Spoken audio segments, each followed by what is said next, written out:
বাংলাদেশের জমিদারি শাসন আমলের অন্যতম নিদর্শন রংপুরের তাজহাট জমিদার বাড়ি, যা বর্তমানে তাজহাট রাজবাড়ি ও জাদুঘর নামে পরিচিত।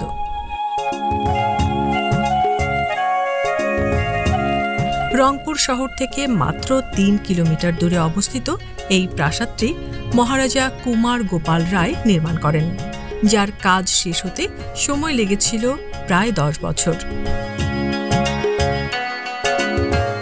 প্রাসাদের দৈর্ঘ্য ৭৬ মিটার।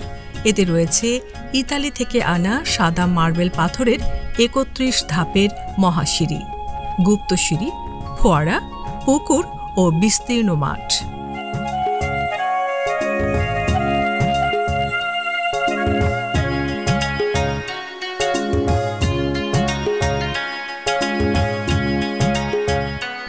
এর স্থাপত্য শৈলীতে মুঘল শিল্পকলা ও ঢাকার আহসান মঞ্জিলের প্রভাব লক্ষ্য করা যায়।